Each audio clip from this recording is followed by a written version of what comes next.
a lot of this communication would come through dreams.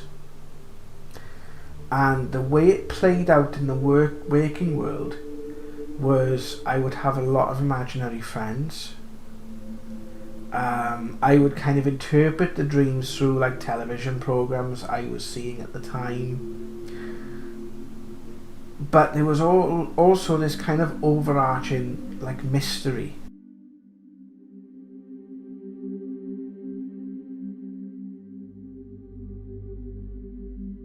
Hi guys, and welcome to part 3 of my story. And I believe this is chapter 2. As I said, I tried to be awkward.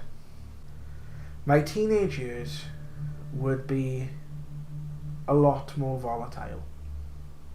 Around about 1994, my grandfather passed away. My grandfather passed away on the Friday, my birthday was the Saturday, and my uncle passed away on the Sunday. This was the time where I was becoming more and more grounded. I was becoming more and more like your average kid then. My grandfather, I didn't really know him that well. I'd see him in passing, we'd babysit his dog, and that sort of thing. But I didn't get to know him that well because my grandmother remarried. And the person my grandmother remarried was the person I was closer to. But he started to appear in my dreams. And he would give me advice about what I was going through in school. He would tell me about all these sort of different things. So he'd tell me about the house I was going to live in. Because we moved into his house 6 months after he died. And he'd actually show me the house decorated as it was. And throughout my teenage years I would still have these experiences, but they would kind of become a bit more experimental. Some friends and I would practice things like astral projection, sending and receiving. So you would have a friend who sort of did a meditation in one room. I would go into another room and I would pick out an object, and the friend would have to say what the object was, and then we'd switch around. With another friend, we'd practice things like hypnosis. Probably very dangerous if your kid is doing that at a teenage age. I think that would actually be something you may want to have a chat with them about, and I think my parents actually did at some point, and that's why we stopped it. It did at one point get quite dangerous. And it's because I kept picking up that this really bad time was coming. I would have like visions of people in my family upset. I would keep seeing people following me, or just like apparitions out of the corner of my eye. As I said, I was having these dreams. And I'd had this feeling something was going to go dreadfully wrong. So I asked a friend of mine to hypnotise me. I said, I warn you, I was about 14 at the time. I said, I warn you to take me 3 years into the future. And for some reason we were sat outside the school. We'd normally find a place within the school grounds. So he took me through this session of hypnosis. Where the hell we got it from, of how to do it, the technique of how to do it, I have no idea. There's no internet in them days. So whether we just made it up or what, I don't know. But it just, where the hell it come from, I think it was like different magazines and things, because we used to always used to buy things like Encounters magazines and different things like that. So where the hell we got it from, I don't know. But I asked him to hypnotise me 3 years into the future. And I remember actually, I was beside myself. I was absolutely I was in a mess. I went absolutely mental. I think I scared the friend that I was who did it. And to be honest, I don't think we spent much time together after that, because I was like in this unconsolable state. I was like, where's my brother gone? I can't find my brother. I think he kind of shut me out of it in the end, but I think I actually frightened him. And I would have things like I was going to bed at night, and instead of seeing like shadows on the wall or orbs, I'd see these faces, and they would come one after the other, one after the other, one after the other.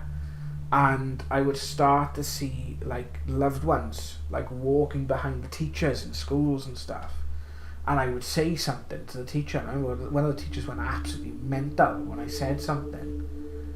And it got to the point where the teachers and my parents were actually thinking of taking me to get some like proper psychiatric help, because they thought I was losing my mind.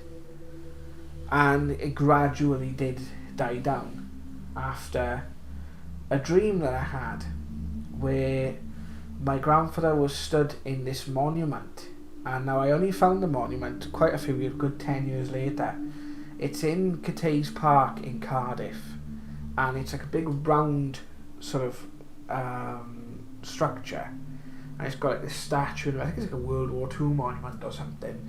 He was there and he's saying, don't let them bully you, this is something that's naturally happening to you. There's a lot of confusion, right? And this happens when you have like a psychic gift coming out. It creates a lot of confusion. You do not know where you are, because you are experiencing things from different sort of realities at once.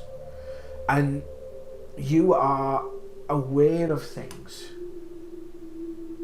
that, I suppose in my case, I was probably aware of things that I shouldn't be. And it did die down. And for the last 2 years of school, things just went back to normal. I did my sort of GCSEs, and I decided that I was going to go to college in Hereford. After several discussions with teachers and that sort of thing, I decided to go to a specialist college for the blind. Jonathan was opposed to this, to be honest with you, because he thought it would be like the school I grew up in, and he didn't want me to go backwards. But this actually was different, because it was, though it was a similar sort of premise, the education was focused more on getting the right education, but also helping you integrate into society. So, you know, I would have help with, I would literally be in a college environment on campus and able to sort of stand on my own 2 feet.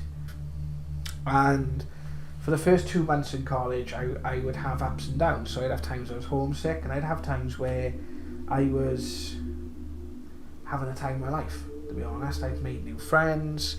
I was just doing the things that, you know, ultimately wanted to do, and I was the freest I've ever been in my life up until that point.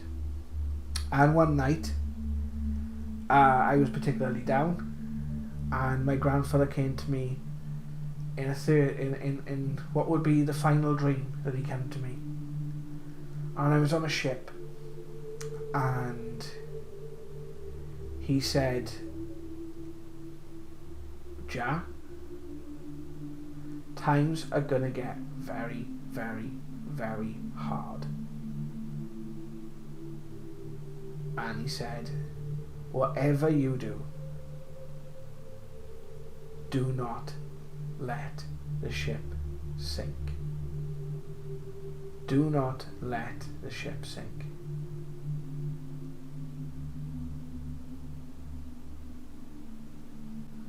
I remember waking up from that, and everything just felt differently. 4 months from now, my life would change dramatically, and what I suppose we would call the first domino would fall that would set me on this journey to talking to you guys now. So I think I've talked long enough. Thanks guys for listening to this story, but I'm going to leave that there, because the next video is probably going to be the hardest one for me to do. So take care of yourself guys. I'll see you Hi guys, it's Jared from Paranormal now. I hope you like the channel and hope you like the content. If you do, check out some of the other videos on screen now and click the button below to subscribe to the channel. Hope to see you soon. Take care of yourselves.